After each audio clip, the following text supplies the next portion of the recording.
बिस्मिल्लाहिर्रहमानिर्रहीम।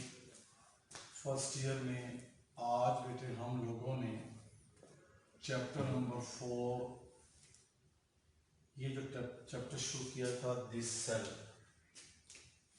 इस this cell के अंदर हम पढ़े थे कि सेल के अंदर मुख्तलिफ किस्म के कंपोनेंट्स पाए जाते हैं और उन कंपोनेंट में एक हमने शाबाश डिस्कस किया सेल मेम्ब्रेन। इसी को आम तौर पर यह भी नाम दिया जाता है, it is called plasma membrane. फिर हमने क्या देखा कि प्लांट के सेल के अंदर एक और वाल पाई जाती है जिसको कहते हैं सेल वाल। तो बेटे ये जो स्फेरिकल जिस्म उसका नाम क्या, न्यूक्लियस। इस न्यूक्लियस के बाहर सेल मेम्ब्रेन के अंदर ये जो पोर्शन है इस पोर्शन को कहते हैं, it is called as a cytoplasm. तो सेल में तीन कंपोनेंट्स हैं, एक सेल मेम्ब्रेन, साइटोप्लाज्म और तीसरे का नाम is called as a nucleus. तो आज हमने इसके बारे में पढ़ना है, व्हाट इज साइटोप्लाज्म। अब देखें गौर से देखेंगे, दो पार्ट हैं, एक का नाम साइटो, एक का plasm. Cyto mean cell and plasm mean fluid. Cell के अंदर जो फ्लूइड पाया जाता है उस फ्लूइड को कहते हैं साइटोप्लाज्म। यहां पे एक बात पहले डिस्कस कर लेते हैं, एक लफ्ज़ है प्रोटोप्लाज्म। सेल मेम्ब्रेन के इन साइड पर जितना भी मटेरियल है उसको कहते हैं प्रोटोप्लाज्म, जिसमें दो कंपोनेंट हैं, एक का नाम शाबाश क्या कहते हैं, साइटोप्लाज्म, और एक को कहते हैं nucleus. Nucleus and cytoplasm are collectively called protoplasm. तो सेल मेम्ब्रेन के अंदर ये जो मादा है ये साइटोप्लाज्म और ये जो न्यूक्लियस के अंदर मादा न्यूक्लियोप्लाज्म, इसको मजमूई तौर पर प्रोटोप्लाज्म के नाम से कहते हैं। तो प्रोटोप्लाज्म के अंदर मेजर जो पोर्शन है उस मेजर पोर्शन को शाबाश फरमाते हैं साइटोप्लाज्म। अब साइटोप्लाज्म के बारे में द फ्लूइड शाबाश क्या कहेंगे, इनसाइड द सेल, किस किस के दरमियान, इन बिटवीन, हाँ जी क्या बोलेंगे, it mean in between the cell membrane and nuclear membrane. Cell membrane और न्यूक्लियर मेम्ब्रेन के दरमियान जो मादा पाया जाता है उस मादे को कहते हैं सेल मेम्ब्रेन और न्यूक्लियर मेम्ब्रेन के दरमियान ये जो फ्लूइड है, that type of fluid is called as a cytoplasm.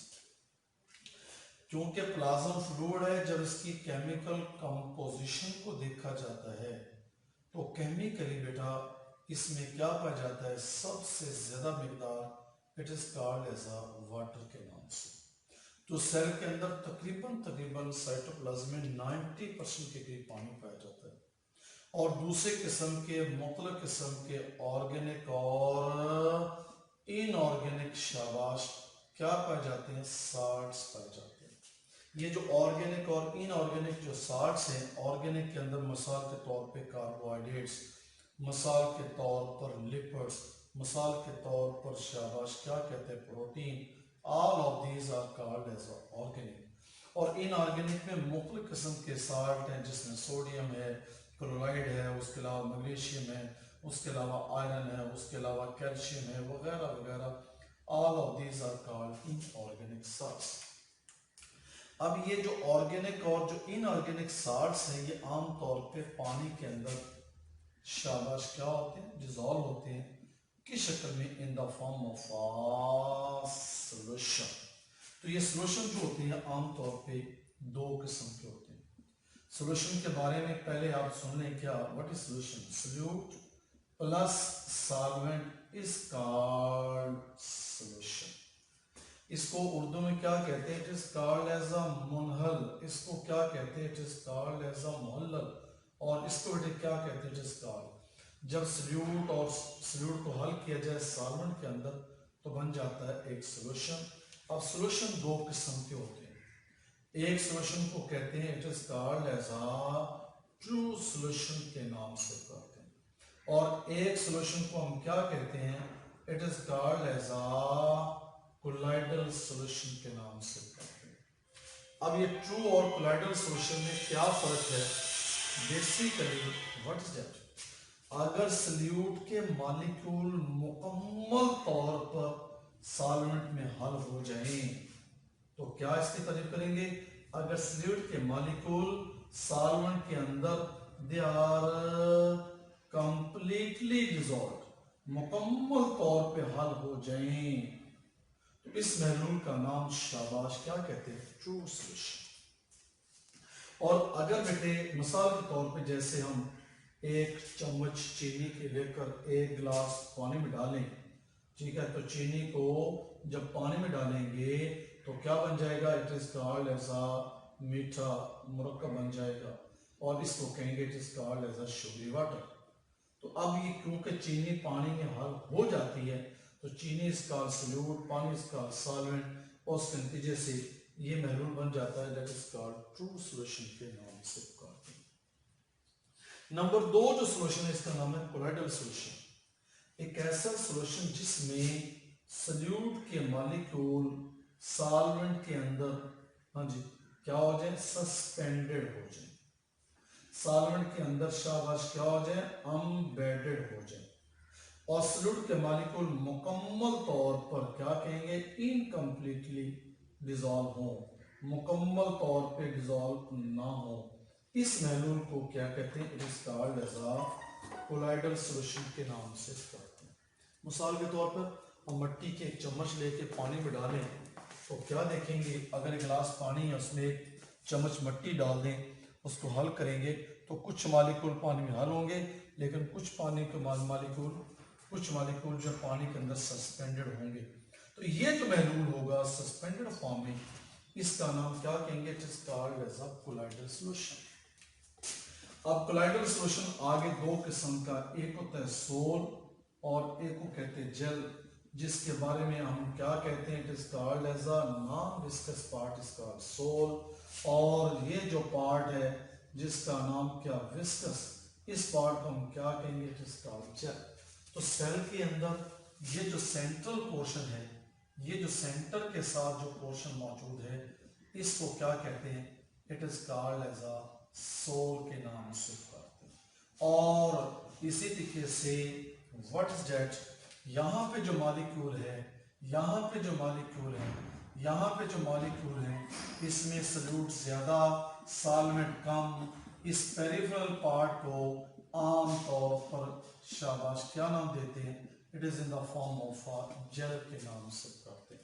तो इसको कहेंगे जो पेरिफेरल पार्ट है वो बेसिकली जेल की शक्ल में, और जो सेंट्रल पार्ट है वो आमतौर पे सोल की शक्ल में पाया जाता है। तो this is called as a composition of a cell और टाइप ऑफ अ सॉल्यूशन। अब आते हैं कि प्लाज्मा मेम्ब्रेन के फंक्शंस क्या हैं। प्लाज्मा मेम्ब्रेन के फंक्शंस के बारे में कि सबसे बाहर एक दीवार है, एक मेम्ब्रेन है जो सेल के अंदर वाले तमाम किस्म के मादों की आम तौर पर शाबाश क्या काम करती है, प्रोटेक्शन के अमल में हिस्सा लेती है। नंबर दो, जिस तरीके से सेल के अंदर जमा होगी, जिस तरीके से सेल के अंदर पैदा होगी, उसी लिहाज से उसकी शक्ल होगी। अब बेटे प्रोटेक्शन करता है शाबाश, जितने भी मादे पाए जाते हैं इनसाइड द सेल, उनकी प्रोटेक्शन के अमल में आमतौर पर हिस्सा लेते हैं। असल जो इसका फंक्शन बेटे क्या, क्योंकि it will act as a store house of vital chemical, मुख्तलिफ किस्म के केमिकल का गोदाम है, स्टोर हाउस है, जिसकी वजह से इसमें सीरीज की शक्ल में ये बेटे रिएक्शंस आम तौर पर होते हैं, और इन रिएक्शंस को क्या कहते हैं, they are called as a metabolic reactions के नाम से। अब इन मेटाबॉलिक रिएक्शन में एक रिएक्शन का जिक्र किया हुआ है, वो क्या बेटे, ग्लाइकोलाइसिस। इसमें ये जो प्रोटीन्स हैं इसमें बेशुमार अक़साम हैं, इसमें एंजाइम्स और कोएंजाइम्स पाए जाते हैं। तो ग्लाइकोल इन शुगर लाइसिस में टूटना, तो क्या मतलब ग्लूकोज का इब्तदाई तौर पे टूटना, अगर ऑक्सीजन है तो भी, अगर ऑक्सीजन नहीं है तो भी, दोनों शक्ल में दो मॉलिक्यूल पैदा होते हैं C2, बल्कि इसको क्या कहते हैं, it is called as a pyruvic acid, जिसका फॉर्मूला C3H4O3।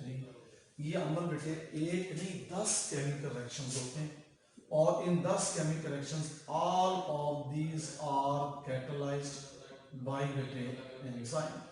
तो ये जो ग्लूकोज का एंजाइम की मदद से पायरुविक एसिड में तब्दील होना, ये बेटे अमल को कहते हैं ग्लाइकोलिसिस।